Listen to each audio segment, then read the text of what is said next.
Amados irmãos, como sempre digo, uma alegria muito grande, nós temos a oportunidade de sermos expostos à palavra do Senhor.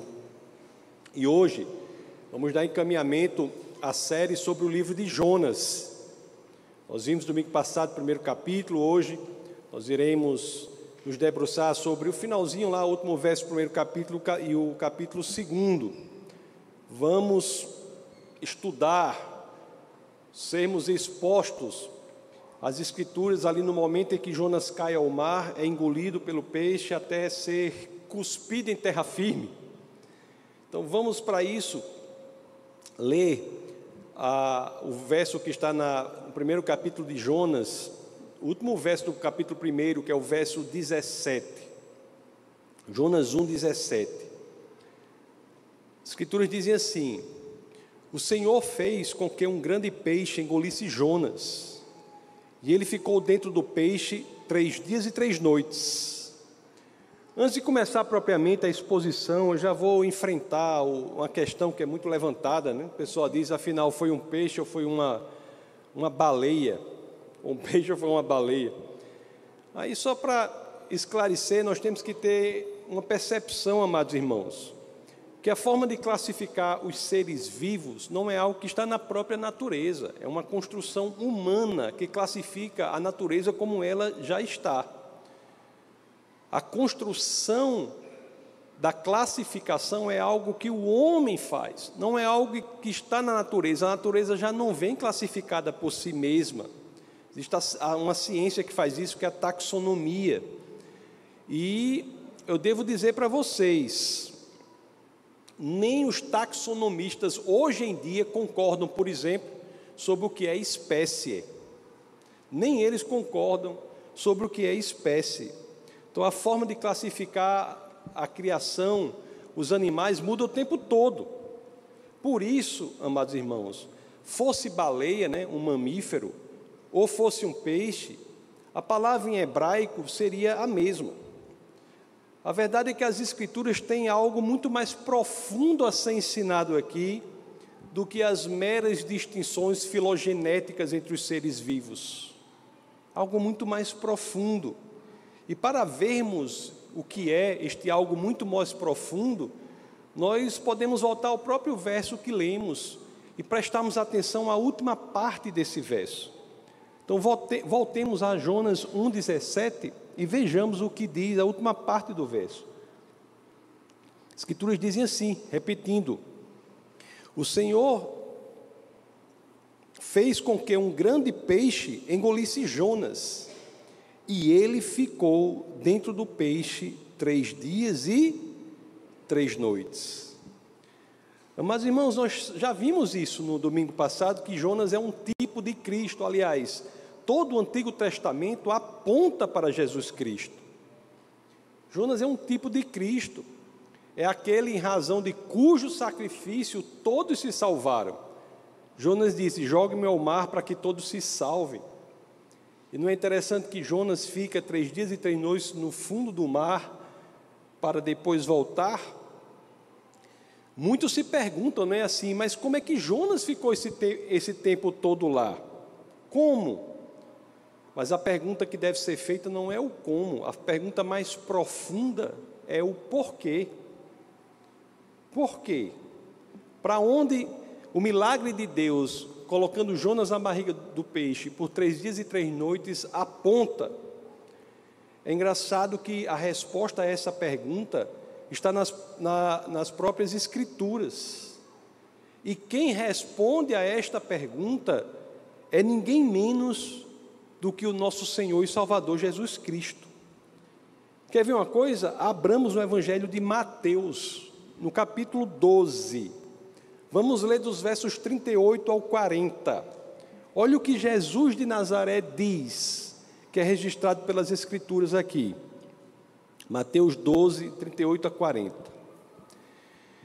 Então, alguns dos fariseus e mestres da lei lhe disseram a Jesus, né? Mestre, queremos ver um sinal milagroso feito por ti. Ele respondeu: uma geração perversa e adúltera pede um sinal milagroso, mas nenhum sinal será dado exceto o sinal do profeta Jonas. E olha aqui o verso 40, o que diz: pois assim como Jonas esteve 3 dias e 3 noites no ventre de um grande peixe, assim o Filho do Homem ficará 3 dias e 3 noites no coração da terra. Amados irmãos, a resposta está aí. Todo o Antigo Testamento deve ser interpretado pela chave hermenêutica, a chave interpretativa, o que destranca a interpretação, que é Jesus Cristo. Jonas fica 3 dias e 3 noites no coração do mar para apontar para um evento futuro que ocorreu 8 séculos depois de Jonas, quando Deus encarnado ficou 3 dias e 3 noites no coração da terra. É interessante que alguém se pergunta assim, muita gente pergunta isso, mas não acredito. O homem pode sobreviver na barriga de um peixe por 3 dias? Pelo natural, amados irmãos? É claro que não. É claro que não. Assim como naturalmente, é também impossível uma pessoa ficar 3 dias na sepultura e ressuscitar para nunca mais morrer. Jonas aponta para Cristo. E Cristo é aquele sobre quem nem mesmo a morte tem poder. Aquele que aponta para Cristo, sobre quem nem mesmo a morte tem poder, não poderia, pela intervenção de Deus, passar 3 dias na barriga de um peixe? Entendendo isso, amados irmãos, vamos agora compreender o que Jonas faz na barriga do peixe. Olhe, preste muita atenção ao que eu vou dizer agora. Preste muita atenção ao que eu vou dizer agora. Quase todo mundo, por alguma razão, acha que a história se deu assim. Acha que Jonas cai no mar, é jogado ao mar, e logo depois o peixe vem, né? O peixe vem imediatamente e engole Jonas, e o peixe, contra a vontade de Jonas, leva Jonas para cumprir o seu chamado. Essa é a história que normalmente o povo conta. Que Jonas foi jogado ao mar, o peixe imediatamente abocanhou Jonas, e contra a vontade de Jonas, como se Deus impusesse a sua vontade a Jonas, levou Jonas para cumprir o chamado dele. Como se Jonas não tivesse livre-arbítrio. Amados irmãos, realmente não me parece que é isso que está nas Escrituras. E o que eu vou dizer aqui deve ser confrontado por vocês com base no que está na Bíblia. Veja o que está na Bíblia. É bem verdade, meus queridos, que quando nós lemos aqui, quando nós já lemos Jonas 1,15 e 1,17, a impressão que nós temos é que Jonas foi realmente engolido logo após ter caído no mar. Vamos ler aqui, Jonas 1,15, depois João 17. Eu sei que é essa a impressão que fica, que diz assim, ó, Jonas 1,15.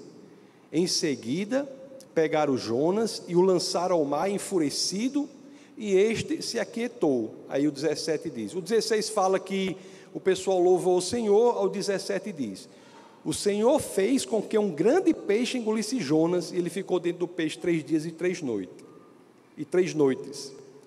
O que acontece é quando nós vamos ler o capítulo 2, é que o entendimento fica mais claro.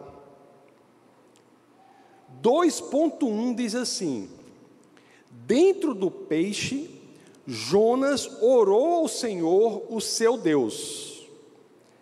Agora, quando nós vamos prestar atenção, amados irmãos, no conteúdo da oração de Jonas, é que vai ficando claro que Jonas, ao orar, agradece se referindo não ao tempo em que estava dentro da barriga do peixe, mas sim ao tempo em que ficou na água antes de ser engolido pelo peixe. Quando nós vemos a oração de Jonas dentro da barriga do peixe, fica claro para nós que Jonas ora não pelo tempo em que ele está na barriga do peixe, mas ora agradecendo pelo que ocorreu no tempo em que ele estava, entre ser jogado no mar e ser engolido pelo peixe. Vamos ler e vamos ver se não é assim, viu? Vamos ver se a oração de Jonas não é ele se referindo à angústia que passou quando se afogava no mar. A oração de Jonas não se refere ao momento em que ele está salvo na barriga do peixe, não. Se refere ao momento em que ele estava se afogando no mar. No peixe, Jonas estava orando em agradecimento pelo que Deus fez por ele no mar, até ser resgatado pelo peixe. Houve um tempo aqui entre a queda de Jonas no mar e o resgate pelo peixe.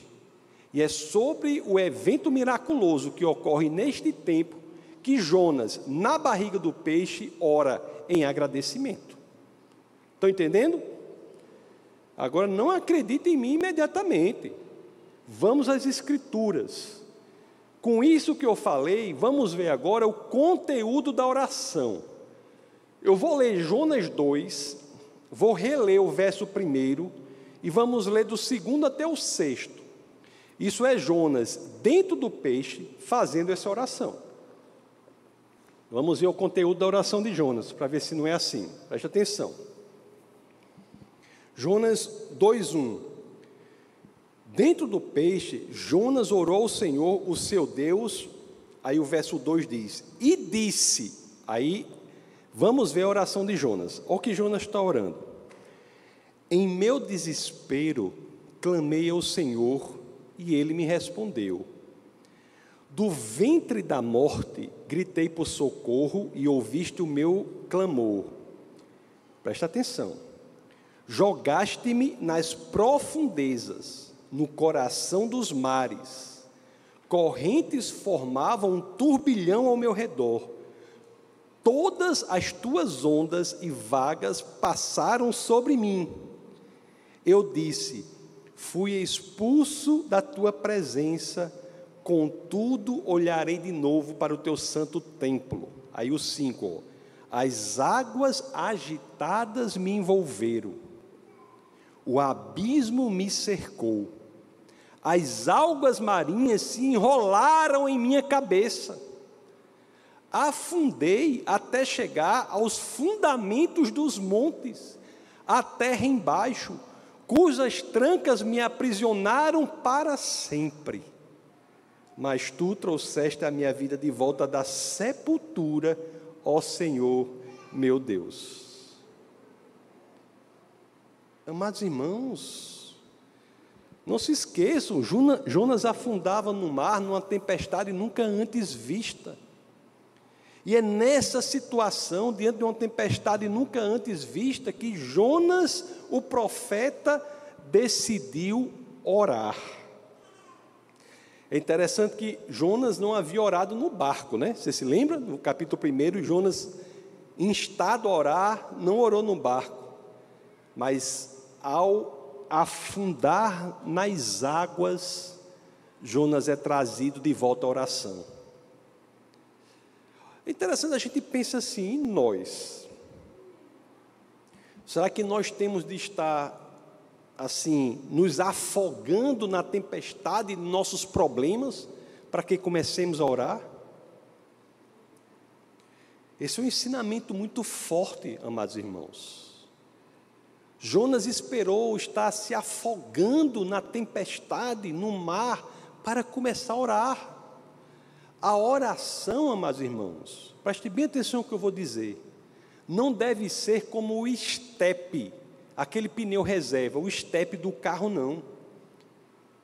Oração não é um estepe que nós só nos lembramos dele, utilizamos esse pneu quando estamos em perigo, com o pneu furado na rua deserta, não. A oração é o volante do carro.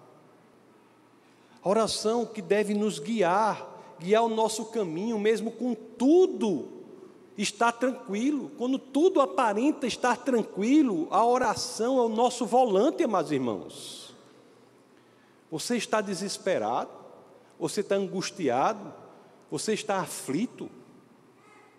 Saibamos, irmãos, que Deus é maior do que todos os nossos problemas.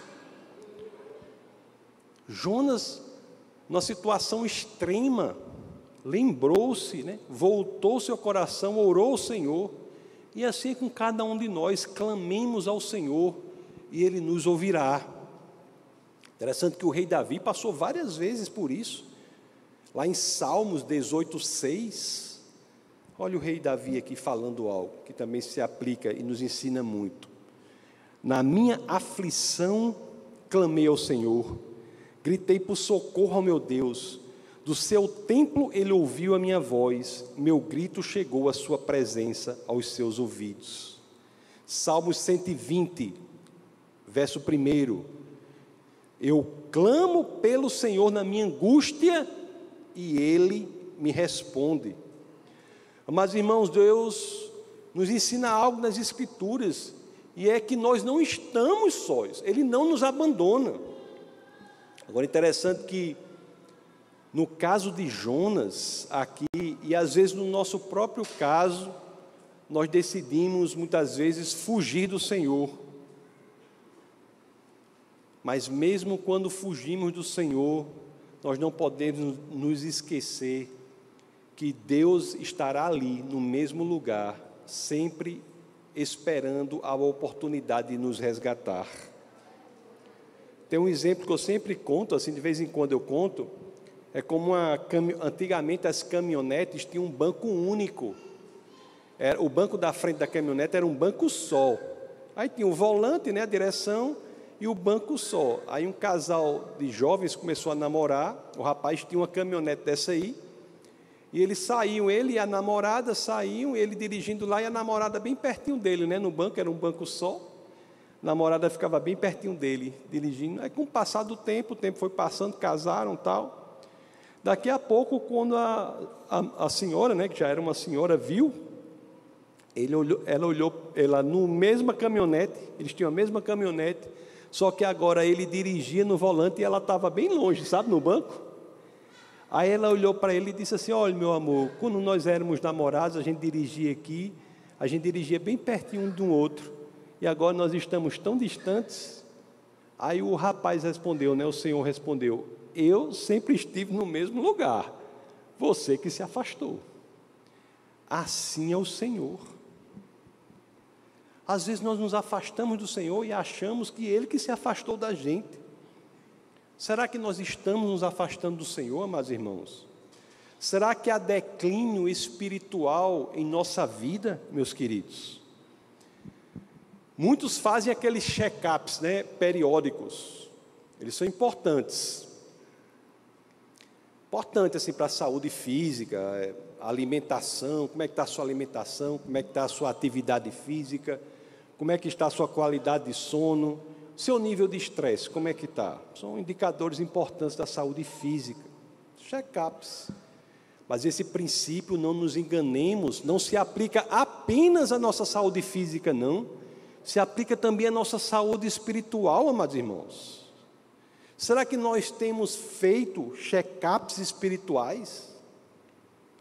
Como é que está a nossa vontade de adorar o Senhor? Como é que está nossa vontade de adorar o Senhor? Como é que está o nosso momento de oração com Deus? Está ficando cada vez mais escasso e raro em relação ao que costumava ser? Na ceia, aqui, que nós convencionamos fazer no primeiro domingo de cada mês, será que a ceia é para nós apenas um hábito, um ritual? Não é nada mais do que isso? E a palavra de Deus?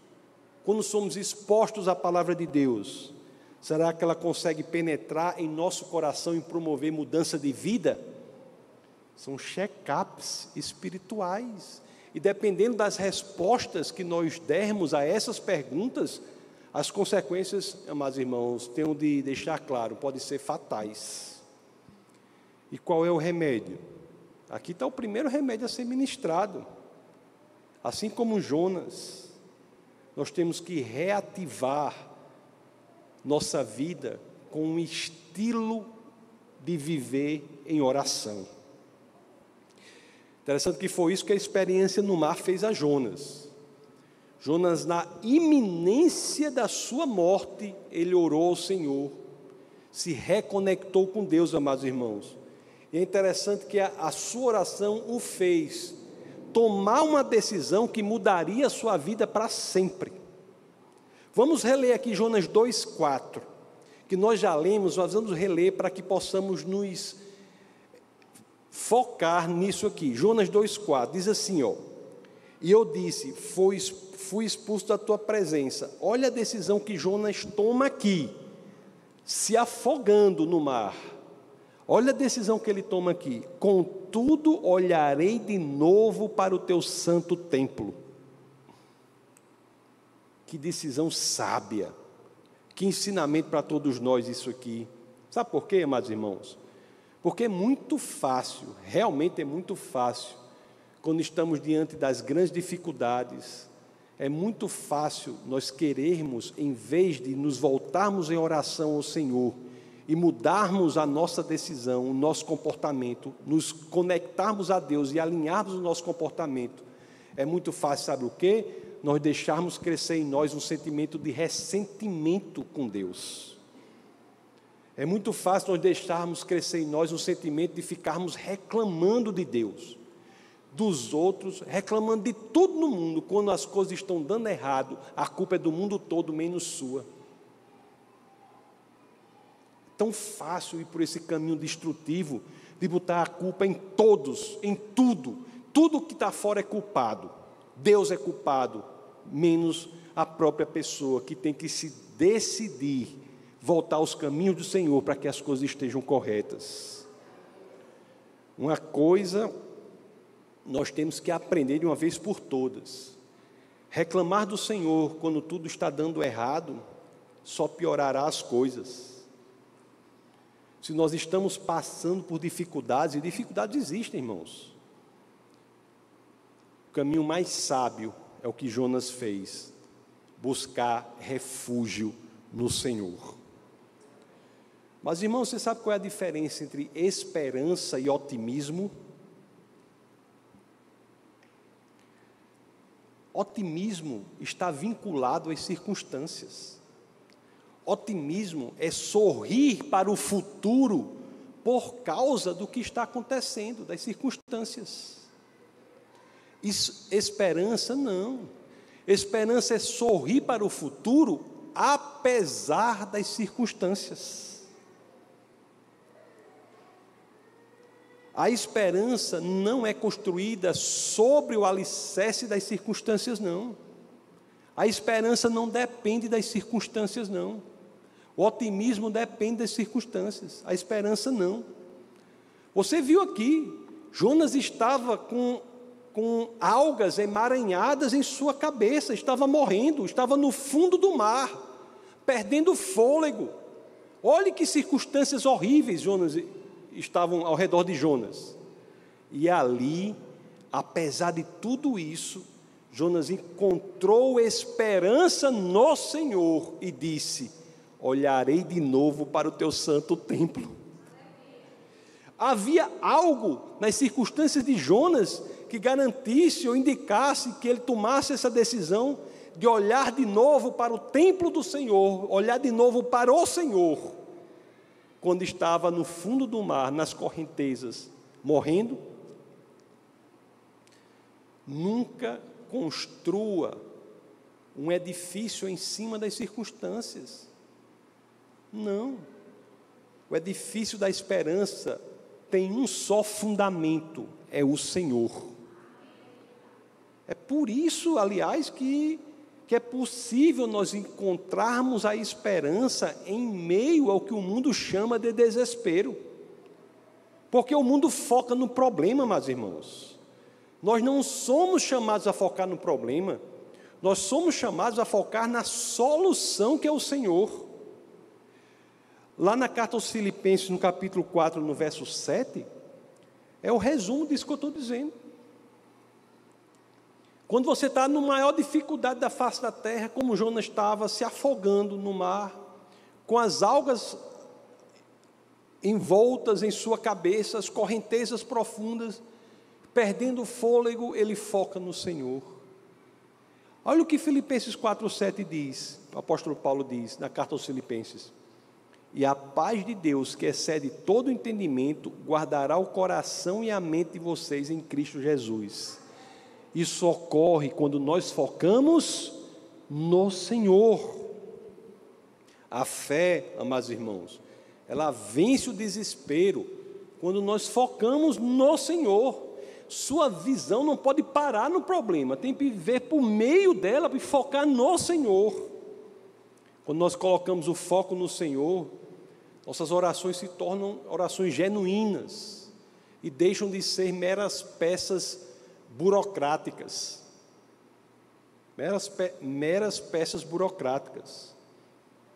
São orações genuínas porque geram posicionamento. Chegam ao Senhor e Ele responde. Nós já vimos aqui em Jonas 2,4. Vamos ler mais uma vez. A oração de Jonas gera um posicionamento dele. Não é oração qualquer, não é uma peça burocrática, não. Olha em Jonas 2,4, diz assim: eu disse, fui expulso da tua presença. Aí ele muda tudo. Tudo aqui ao redor me clama ao desespero, à desesperança. As circunstâncias me apontam para a pior coisa do mundo. Mas mesmo assim, contudo, apesar disso tudo, apesar de todas as circunstâncias que parecem negativas, olharei de novo para o teu santo templo. Isso é muito profundo, sabe? Isso ensina muito para a nossa vida, assim, para podermos viver a vida nesse mundo louco. Esse mundo não tem muito a oferecer, não. É igual a tempestade lá do mar de Jonas. E você prestou atenção aqui a resposta que Deus deu a essa oração? Está no verso 5 e 6. Vamos ler os 5 e 6 e vamos reler os 5 e 6 e vamos ler os 7. Olhe só como Deus ao final responde quando Jonas, se afogando, morrendo, decide se reconectar ao Senhor. Jonas, repito, não quis orar no barco, não. Quando estava nas profundezas, orou ao Senhor, e isso tudo aconteceu. Ele mudou seu posicionamento, e vamos ver a resposta de Deus aqui. Vamos ler Jonas 2, 5 a 7. As águas agitadas me envolveram, o abismo me cercou, as algas marinhas se enrolaram em minha cabeça, afundei até chegar aos fundamentos dos montes, a terra embaixo, cujas trancas me aprisionaram para sempre. Aí vem a resposta do Senhor, o posicionamento, a mudança de posicionamento dele. Mas tu trouxeste a minha vida de volta da sepultura. Ó Senhor meu Deus, quando a minha vida já se apagava, eu me lembrei de ti, Senhor, e a minha oração subiu a ti, ao teu santo templo. Olharei de novo para o teu santo templo. E a consequência, sabe qual foi? Quando tudo parecia perdido, Jonas morre, mas Deus o traz de volta à vida. O termo em hebraico aqui, que é traduzido por sepultura, não é? É shachat, que quer dizer, em uma de suas acepções, aqui é traduzido por sepultura, mas em uma de suas acepções é traduzido por cova, se referindo a inferno. Jonas foi resgatado do inferno, porque antes de morrer se reconectou ao Senhor. Jonas morreu, da ida ao inferno se reconectou, mas Jonas, enquanto estava ainda vivo, orou e se posicionou, por isso foi ressuscitado. Mas, irmãos, tem uma antecipação mais maravilhosa de Cristo do que essa? É o que Cristo passou, ou viria passar 8 séculos depois. E que ensinamento maravilhoso para nós, né? Nós sabemos que o resgate vai chegar em nossa vida, amados irmãos. Deus age sempre, amados irmãos. Nós não podemos abrir mão do Senhor, nem quando a situação está horrível, como eu digo assim, quando o sangue pode dar na canela. Nós não devemos nos voltar contra o Senhor. Ele é a nossa esperança, Ele é a solução. Como nós devemos amá-lo sem obedecê-lo? Como?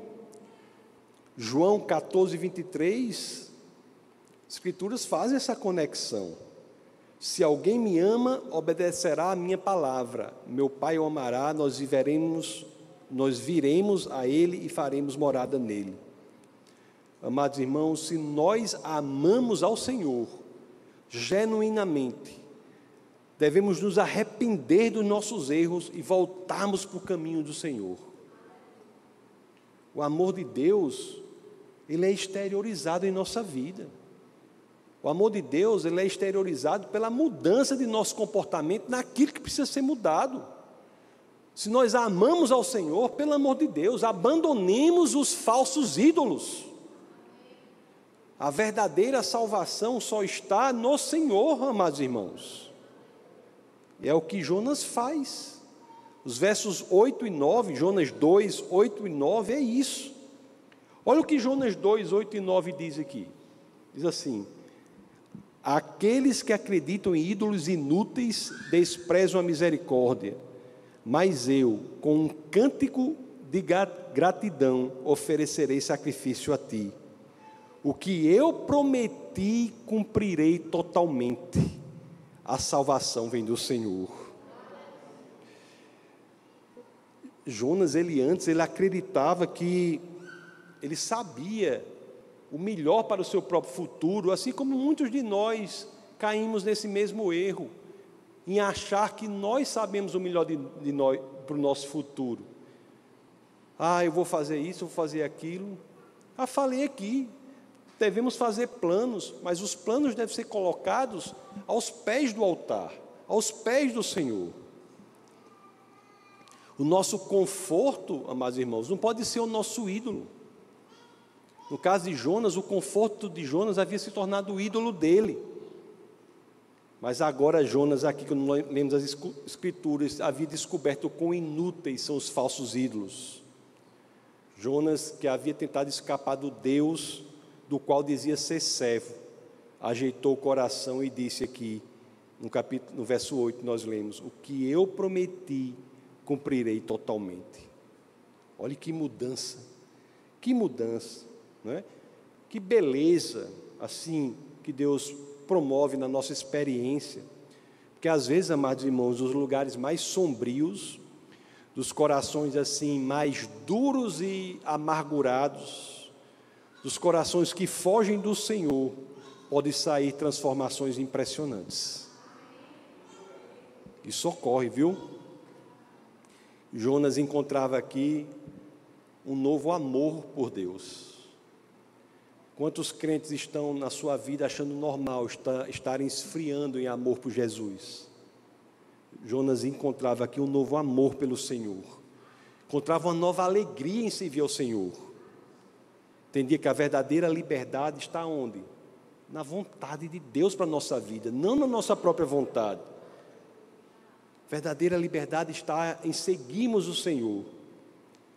Ele decidiu seguir o Senhor. Por isso você nunca mais diga, por favor, se é que você entendeu nas Escrituras isso, que por meio do peixe Deus forçou Jonas contra a vontade dele a cumprir o seu chamado. De maneira nenhuma.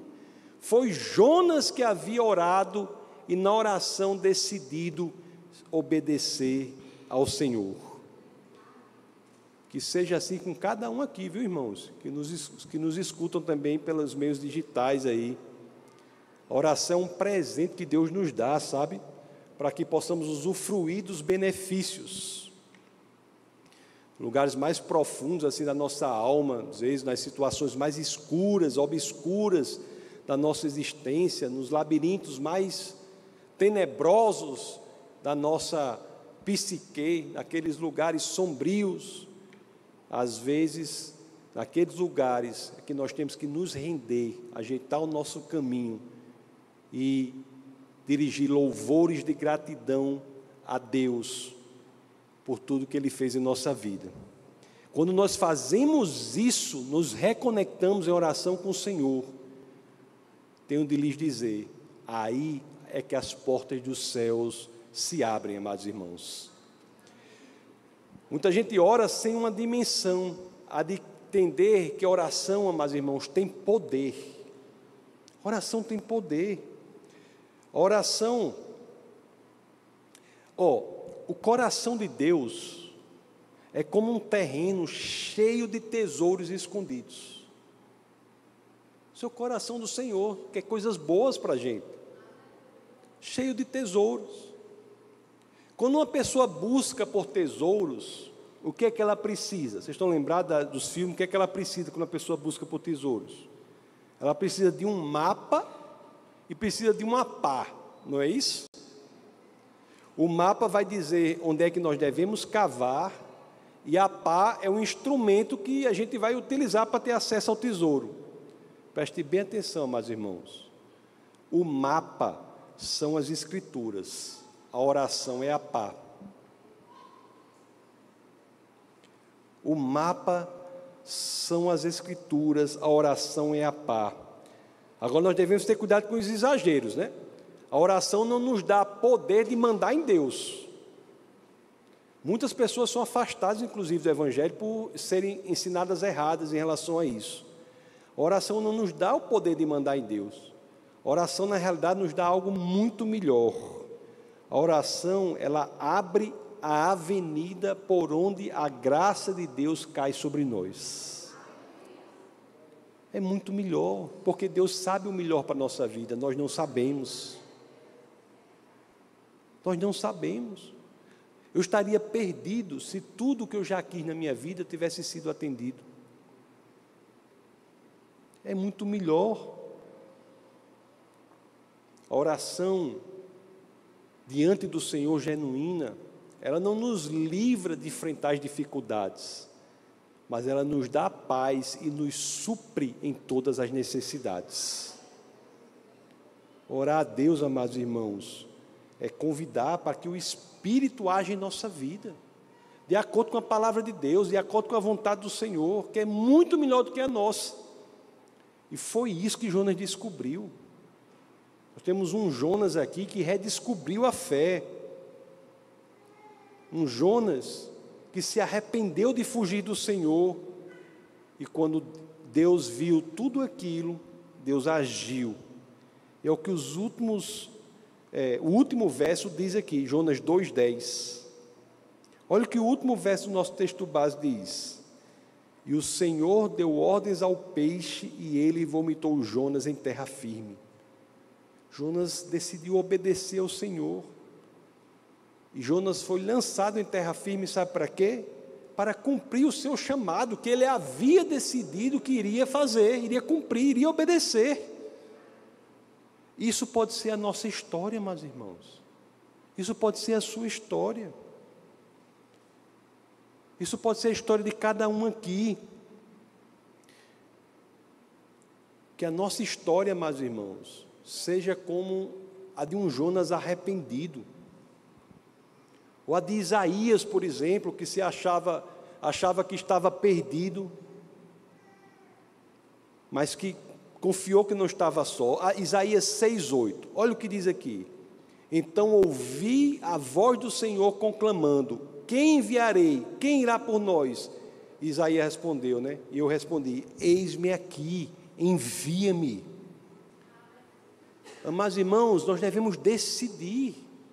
Quando nós decidimos, eu vou seguir o chamado de Deus para a minha vida, um peixe é enviado para nos levar ao centro da vontade de Deus. Isso é muito belo. Não é que Deus nos chama para o conforto, já disse várias vezes aqui. Nem a experiência dentro do peixe deve ter sido muito confortável, não. Mas Jonas nunca reclamou. Nunca reclamou. Você sabe por quê? Porque quando nós estamos no centro da vontade de Deus, nós encontramos a vida em lugar de morte. Enquanto estava na água, Jonas estava certo que ia morrer. Mas quando estava no peixe, Jonas estava certo que ia viver. Nem que fosse pregando contra a capital da Assíria. Mas eu deixo eu dizer uma coisa para você: todos nós temos uma Assíria contra a qual devemos pregar. todos nós. Você já descobriu a sua, amados irmãos? É para isso que nós temos de orar. Vamos orar. Senhor, muito obrigado, Pai, por Tua palavra. Obrigado, Senhor, por nos mostrar nas Escrituras que o Senhor pode modificar situações, endireitar caminhos, que o Senhor pode levar para o caminho certo aquilo que estava solto, perdido. Obrigado, Senhor, por nos mostrar que o melhor caminho que devemos estar é no centro de Tua vontade. Obrigado, Senhor, por nos ensinar. No centro de Tua vontade encontramos propósito, encontramos a missão que deve ser cumprida. Obrigado, Senhor, por estar sempre posto a nos resgatar. Obrigado, Deus, por não atender a todos os nossos pedidos, porque nós sabemos que melhor é Sua vontade para a nossa vida do que a nossa própria vontade para a nossa vida, Senhor.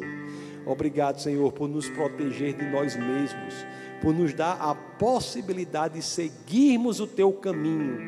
Obrigado, Pai, por tudo que o Senhor tem feito por nós.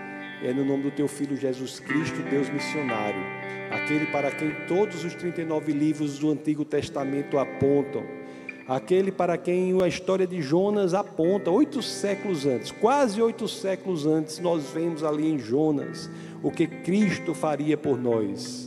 Obrigado, Senhor, pela Tua vida, Pai, por Jesus Cristo, Teu Filho, por tudo o que Ele fez. E é no nome dEle, Pai, no nome de Jesus, que todos aqui dizemos amém. Sejam abençoados, amados irmãos, na prática da palavra do Senhor.